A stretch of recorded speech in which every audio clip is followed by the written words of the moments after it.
Hallelujah. सबको खुदावंद यीशु मसीह के नाम से प्यार मोहब्बत भरा सलाम। खुदा का शुक्र है ये समय के लिए जो समय खुदावंद ने हमारी ज़िंदगी में दिया है, और इस समय के बीच में हम खुदावंद की इबादत की है, प्रस्तिश की है। अब यह समय है कि हम खुदावंद को, उसके नाम को इज्जत दें, जलाल दें, और उसके पाक कलाम की ओर हम बढ़ेंगे। और एक पाक कलाम जो खुदावंद का है, जो मुझे बहुत अच्छा लगता है, वो आज मेरे जहन में आ रहा है, वो मैं आपके साथ बांटना चाहता हूँ।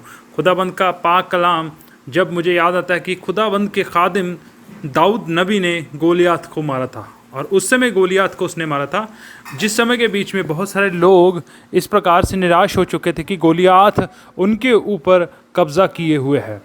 थोड़ा सा मैं आपको गोलियात के बारे में बताना चाहता हूँ।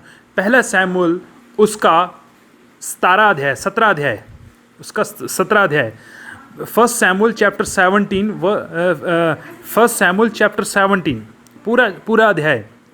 पहला सैमुएल नबी की किताब, उसका 17 बाब, पूरा उसका 17 बाब को जब हम पढ़ते हैं, उस समय के बीच में इन बातों को हमें पढ़ने को मिलता है। तो प्रियो, वहाँ पर बहुत सारी अच्छी बातें हैं कि किस प्रकार से जो दाऊद ने गोलियात को मारा। मैं आपको बोलना चाहता हूँ गोलियात के बारे में। गोलियात एक फिलिस्ती था, जो एक राक्षस था, और उस राक्षस को मारने के लिए किसी में इतनी हिम्मत नहीं थी, और वो राक्षस इसराइली लोगों को बहुत ज़्यादा सताता था, इसराइली लोगों को ज़्यादा तंग करता था। यहाँ तक कि जो राजा शाऊल था, बादशाह शाऊल था, वो भी उससे भयभीत हो गया, उससे डर गया। जो पूरे इसराइली लोग थे वो भयभीत हो गए। और यहाँ तक कि जो दाऊद के जो भाई थे, वो जो सेना में थे, इसराइलियों की सेना में थे, उनके अंदर भी एक भय छा गया, डर छा गया, सिर्फ और सिर्फ उस गोलियात के कारण। गोलियात लगभग 10 फुट से ऊंचा था, उसका 10 फुट ऊंचा उसका कद था, उससे ज़्यादा उसका कद था। और यही नहीं, वो दिखने में बड़ा था, और उसके पास बड़े बड़े हथियार थे, उसके पास युद्ध करने की कला थी, लड़ने की कला थी, सब कुछ उसके पास था। और मोर ओवर वो एक जाइंट था, एक राक्षस था। और इस समय के बीच में इसराइली लोगों का डरना स्वाभाविक है। लेकिन इस समय के बीच में जब इसराइली लोग डरे हुए थे, अंधकार में थे, उनको कोई उम्मीद नज़र नहीं आई, तो एक उम्मीद खुदा उनको देता है। वो उम्मीद थी दाऊद के रूप में। और जब दाऊद के रूप में एक उम्मीद उनको नज़र आती है, और वही दाऊद था जिसको 16वें अध्याय में, चैप्टर 16 में शमूएल नबी ने मसा किया था, तेल के साथ मसा किया था, और जिसको बोला गया था कि ये राजा बनेगा इसराइल का, जिसके लिए नबूवत हुई थी। लेकिन एक समय आता है, उस नबूवत को उसने अगले अध्याय में सही करके ठहराया। मैं आपको बोलना चाहता हूँ, अगर आपको खुदा ने चुना है, या आप खुदा के साथ वफादारी के साथ चल रहे हैं, या खुदावंद के साथ आप ईमानदारी के साथ चल रहे हैं, तो हो सकता है लोग आपको छोटा देखें, लोग आपको कम आंकें, लेकिन हम वो व्यक्ति हैं, हम वो इंसान हैं जिनको खुदा ने बड़े बड़े काम करने के लिए बुलाया है।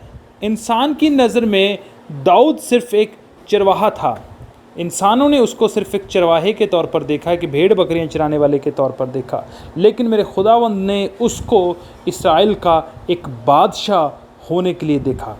लोग आपको छोटा देखते होंगे, छोटा गिनते होंगे, लेकिन खुदावंद आपको बड़ा देखता है, बड़ा गिनता है। और इसराइलियों के बीच में कोई भी ऐसा योद्धा ना था जो इस फिलिस्ती से टक्कर लेता, इस फिलिस्ती को मार गिराता।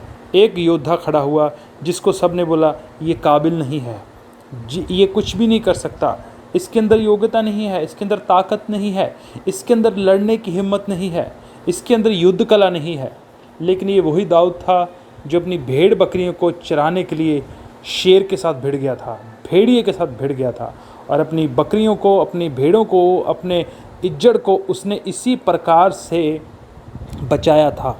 और अब बारी थी खुदावंद के जो झुंड की, खुदावंद की भेड़ों की, उनको बचाने के लिए ये इसराइली, ये यहूदी उस फिलिस्ती से भी भिड़ गया, उस गोलियात से भी भिड़ गया। मेरे जीजो, अगर हम सोचते हैं ना हमारी ज़िंदगी के लिए लोग हमारे बारे में क्या सोचते हैं, मत सोचिए। आज के बाद ये छोटा ईमान रखना हम छोड़ दें, बड़ा ईमान रखें दाऊद की तरह। जिस प्रकार से दाऊद ने बड़ा ईमान रखा, और उस बड़े ईमान की वजह से उसने गोलियात को मार गिराया। अपने से बड़े कद के गोलियात को उसने मार गिराया, अपने से बड़े कद के गोलियात को उसने मिटा डाला, उसको नेस्ता नबूद कर दिया। तो हमें भी खुदावंद ने ऐसी ताकतों के ऊपर अधिकार दे के रखा है ऐसी ताकतों के ऊपर खुदावंद ने हमें ताकत बख्शी है अपने रूहुल कुद्दस के द्वारा कि हम अंधकार की हर ताकत को, तारीकी की हर एक ताकत को हम मिटा सकते हैं, हम ख़त्म कर सकते हैं। अगर आप चिंता में होंगे, इस प्रकार से सोचते होंगे कि कुछ भी नहीं बदला जा सकता, कुछ भी सही नहीं किया जा सकता, हालातों को देखते हुए अक्सर हम अंदाज़ा लगा लेते हैं कि शायद कुछ भी सही नहीं हम कर सकते, शायद हम में इतनी ताकत नहीं है कि हम कुछ भी सही कर सकें। लेकिन एक समय ऐसा आता है कि हम जब खुदावंद की ओर बढ़ते हैं, हम खुदावंद के साथ मोहब्बत करते हैं, खुदावंद की बातों को मानते हैं, उसके ऊपर ध्यान करते हैं, मनन करते हैं। हमारा जब ध्यान है खुदावंद की ओर रहता है तो बड़े बड़े काम करने के लिए खुदावंद ने हमें बुला के रखा है। वो छोटा सा दाऊद जिसने गोलियत को मारा, और उसने सिर्फ अपने विश्वास की रखवाली नहीं की, उसने बहुत सारे इस्राएलियों के विश्वास की भी रखवाली की।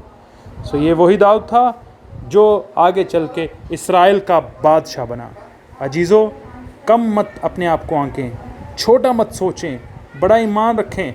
खुदा ने आपको चरवाहा नहीं देखा, खुदा ने आपको एक बादशाह होने के लिए देखा है। सो खुदा के कलाम के ऊपर भरोसा रखें, आगे बढ़ें, हिम्मत ना हारें, और खुदा के कलाम को लेकर हर एक वो गोलियत को मार कराएं। खुदाबंद अपने कलाम के पढ़े और सुने जाने पर सबको बहुत बरकत दे। आमीन।